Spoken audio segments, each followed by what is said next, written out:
it is at that point now that we are joined by Opata Hayanga, CEO, AP Company, just to enlighten us on matters technology as well as innovation. Thank you so much for finding time to join us this afternoon. Thank you.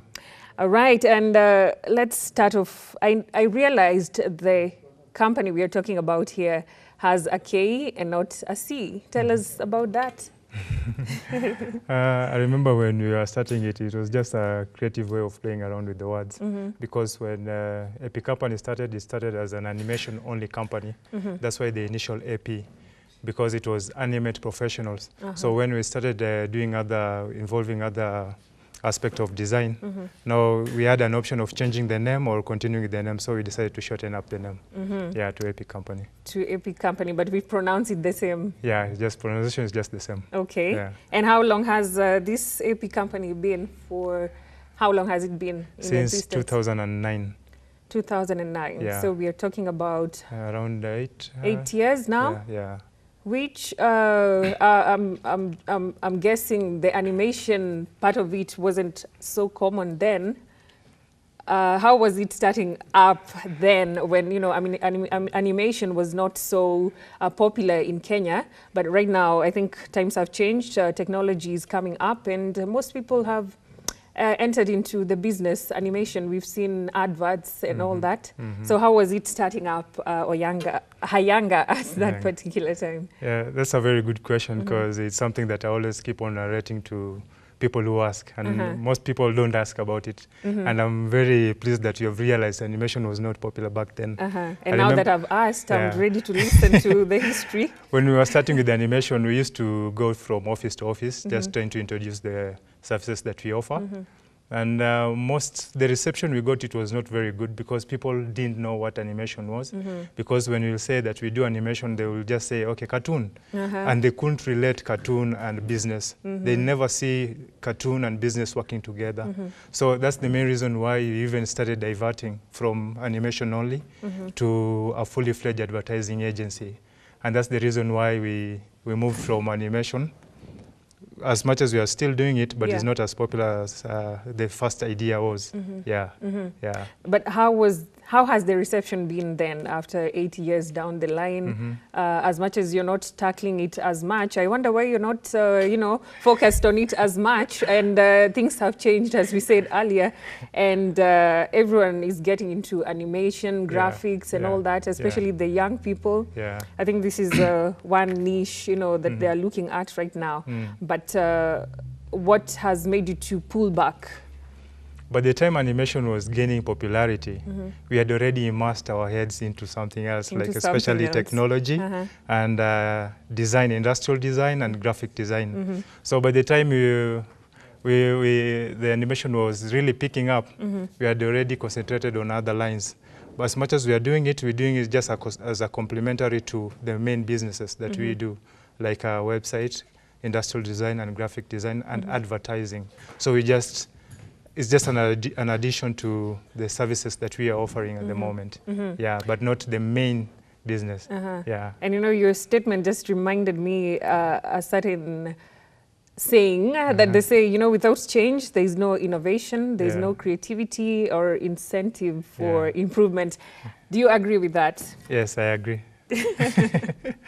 Okay, and let me also ask about, they say innovation is taking two things that already exist and putting them together. And I think that's what you've done with AP Company. You know, moving from animation to lots of other things, which you can now explain to us what AP Company is all about. AP Company is a creative company. I always like to consider it as a creative company because every other person is offering websites. And we have gone through a lot because, you know, the background of the AP Company teams are not businessmen. They are creative people. So we never understood the business part of running a creative company. It's something that we have learned in the process. And when we were starting, we were just doing, we never had a product. But now we are pleased to say that we have products. Like right now we have 4 products. And there's another one that is coming. We're still developing. That is a CRM, Customer Relation Management. And that's the product that we are looking forward to launch before the end of the year. Before the end of the year. Yeah. So it's something we should be looking forward to. Yes. Yeah, probably you can also talk about the rest of the 4 products that you mentioned earlier. Yeah. So we came up with the product because we realized when we used to market, we just used to sell websites. And websites are wide. And we used to face a lot of challenges. So it prompted us to do a research. We used to be in town, Uganda House, but we moved to Baricho Road because Uganda was, there was an issue, they wanted to renovate the building, so we had to move. So we did a research, and what we realized is a lot of people, a lot of clients didn't understand what our website is. Yeah. That was the first. And the second one was these people who are supposed to be taking websites, consuming website, they had zero budget for marketing. So you see, if you have zero budget for marketing, that means then you don't even have a website. Because you say, and what will tell you that these people don't understand what our website is, because the first time they call you, the first thing they'll always ask is, how much is a website? And I always take that opportunity to explain to them how our website is being, how our website can be quoted. The website is not like a bread. It's not something that is measured. It is 500 grams. It has wheat or no. It's something that you give me a brief. I need to understand what you want from that website. What kind of functions that do you want that website to perform? So from the complexity of the functions is when I'll be able to give you an effective quotation. So after we had done the research, we realized that there's an issue. One of the issues was money, because money, they had zero budget for marketing. Because when you tell somebody website is costing them like 30,000, you know, that money is supposed to give, he feels like it's coming from his own pocket, not from the business. So we always advise our clients, like, just in every cell, just put like maybe 10 or 15% for marketing, so that maybe when this, when the time comes when you feel like you need to do some marketing, you just take it from the budget that you have already. Yeah, so we came up with 4 products. One is called Waza, another one is called Gina, Sima, and Tulizo. They're all Swahili names. Yeah. And the most popular one is Waza and Gina. So the beauty about Waza is we realized that... So is it Waza thinking? Yeah, Waza. Okay. Waza thinking. So we're trying to take away the mawazo from you. Okay. So we are carrying the mawazo for you. You know, and the fact that we're talking about innovation, I think, you know, we should be in a position to think creatively. Think creatively, yes. Yeah. So the beauty about Waza is, you know, we can charge you, when we are quoting for our website, we can charge you a standalone price. But we realized that it was a challenge for many clients. So we came up with Waza. Yeah. Waza is focused on marketing, because most people used to have, most clients, they used to consume website, but it was just there. It was a static website. They never used to do anything with the website. And it is because of the pressure when clients ask you, are you online? So what we realized is, as much as we are giving our clients the website, most of them do not know how to explore and maximize on the website. So we took the burden. So we develop a website for our clients for free. Then we sign a 2-year contract with you. Then we do the marketing, like daily marketing for that website. And not just the website. Are you talking about currently, like, yes, if I need a website, it's free of charge? It's free of charge. We don't charge you for development. We only charge you for marketing. At this marketing, we charge you 3,500 per month. So this 3,500 per month, we stretch it over 2 years.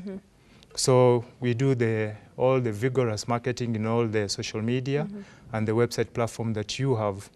And with this one, you find that most clients, they are very happy with the product because it makes them active, and they communicate more with their clients. Yeah. And what are the rules that govern this process? Because as a client, I might come to you and there you are. I have a new website. I'm very excited, and it's hyped up. And what happens if I'm not an active member of AP company? But actually, you don't even need to be a member. You just being a client is enough, because it's not really a membership. It's just a contract that we sign with you, and we do the marketing, because we have taken the burden of doing the marketing for you, the website, social media, email marketing. So with all those, we do all the marketing for our clients, and them is just to provide us with insights that they think, you know, they're the ones who are interacting with the clients on a daily basis. So they're supposed to advise us, like, okay, this is the trend right now. Okay, or these are the people I want to target. So even as we restructure and structures our marketing materials according to the feedback we get from our clients. Yeah. Quite an incentive, Yeah. I must say. Yeah. And, you know, earlier on we talked about web hosting. And as you said earlier, this is something that, you know, most people don't really understand how important it is to have a website for your business. But having done this for quite some time now, what would you say the Kenyan society is, have they accepted now, or do you still have to keep reminding and, you know, teaching them about the importance of a website? You know, the best way to learn is through repetition. So I don't think there's a situation, there's a point where we'll assume they know, but we keep on reminding them. So in fact, it's the first instance is to establish base. You have to know, if you have to find out whether he or she knows or doesn't know. So from there, I think moving on, it will be very swiftly. But my observation is, most of them now, they have started to appreciate website. Now they understand the functions of a website and how important it is to a company or an establishment. Yeah. And let's shift gears a bit and talk about e-commerce and performance online businesses. What's your take on that, and where are we right now in terms of the new technology? With e-commerce right now, I think this is the direction that the whole world is heading. It's something that we cannot avoid. And the good news in Kenya is the uptake for e-commerce has gone up. Between 2015 and 2016, the transaction online were over 10 billion. That was 2015, 2016. And it's going, the trend is there's an upward projection. So that means from 2017 and 2018, I think it has even gone even higher. So that means that a lot of Kenya are really appreciating e-commerce. Yeah. And you're proud of that? We are proud of that, yeah. Okay, and as you said, you know, Kenya has registered a remarkable growth of e-commerce. And so what difference is being done? What is this that you've realized that is happening maybe on online or in the internet? Because I believe the internet has really contributed to so much of the growth of e-commerce. What we have realized is now everybody, I think Kenya is turning into an entrepreneur country. Everybody has turned into a businessman because you can follow the trends in social media. There are a lot of people doing business on social media, and that is e-commerce. E-commerce is not; it does not just does not restrict you into your own website. Any platform that is online, that is e-commerce. And what we have realized is a lot of people are doing business online. Yeah. And I also feel like there is a bit of trust nowadays, because earlier on, many years ago, one would not send money probably through M-Pesa, and you know, you expect a product to be delivered at your doorstep. But I think things have changed now, where a lot of advertisements online, and I think even Kenyans have changed the way of thinking probably, and there is a bit of trust, you know, in the products and all that. But I believe there's still a bit of challenges here and there. Challenges are there, and the growth of e-commerce in Kenya. We can, personally, I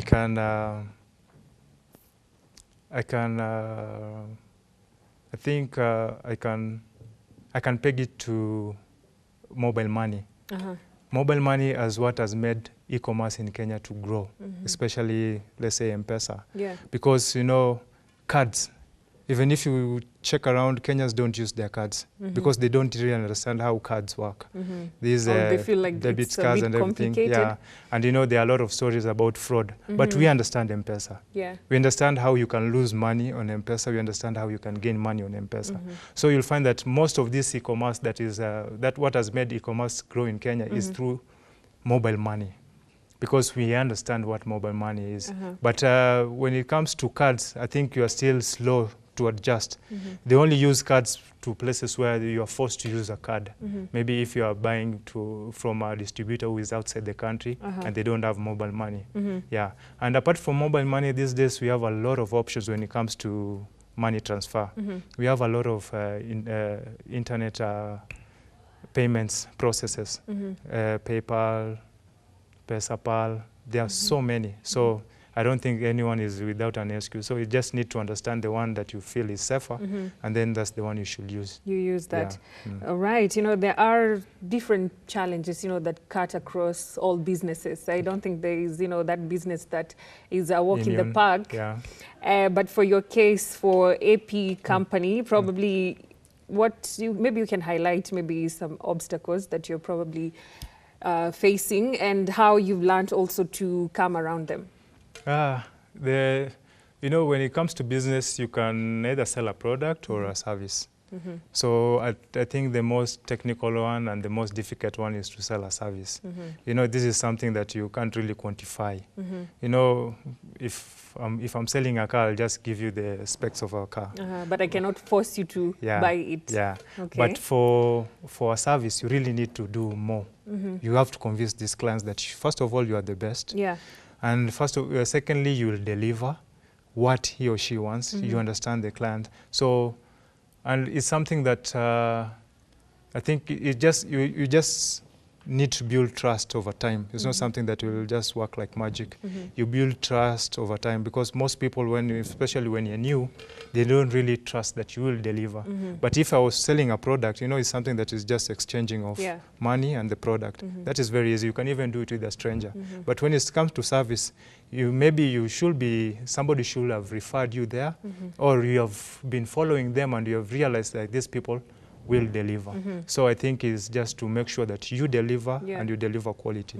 Yeah. And you know, I'm just thinking, when we talk of a product, this is something that is visible, and then a service, I think, it would take some time to really trust on it. And Hayanga, you being a young person and, you know, CEO of AP company, what is it, you know, that can be done by a budding entrepreneur, maybe starting up a business? I think to me, business is just about guts. Yeah. And apart from guts, it's I think what history do you have with business? Like me, my business experience, I can trace it way back when I was young. Because I remember my dad introduced me to business. And you know, it's not like he actively introduced me to business. It's like he was tagging me around when he was going around his businesses. So I think it's something that I really wanted to do. I remember when I was a teenager, I used to tell my mom that I will never be employed. And it used to upset her so much because she never understood. And that's what I did. Because I strongly believe that I'm supposed to be a business person, and that's what I pursued. Yeah. And you're happy about that? Yeah, no regret. Yeah. So what are you looking forward to with AP company? Do you have any new things coming up? Yeah, I think that question, I always say when you're in business, it's just like, take it as when you look at yourself, everybody wants to grow. So I think it's the purpose of every business venture to grow. So the challenge is, how are you going to grow? So we really need to study the environment, to know the trends, and I think you'll be in a better position to grow. Yeah. As we wind up, Hayanga, again, probably last words if I would ask, is business for the faint-hearted? What do you need? What do you need for you to grow? But the business is not for the faint-hearted, because I know some remarks when you meet some people and you tell them I'm in business, the first thing that comes to their mind is, I wake up at maybe 10. Yeah. But it's totally the opposite. You sleep very few hours, because, you know, I always say, I'm Juakali. You know, I don't consider myself like an executive. I don't even, in fact, I don't even like being called a CEO. I like calling myself creative director. So, but you will find that by 3, you're up. It doesn't matter what time you slept. Because, you know, this business, you're the one who understands this business. You're the one who is carrying the torch of that business. So you can't afford to be lazy or any slip-ups. Yeah. All right. Thank you so much, Opata Hayanga. I'll still call you CEO. AP Company, thank you so much for enlightening us on matters innovation, matters technology. And as you said, well, no one can afford to be lazy, and business is not for the faint-hearted. All right, thank you so much for watching. That's all the time we had for this afternoon for Business Insight. Thank you so much for watching. Have yourself a good afternoon.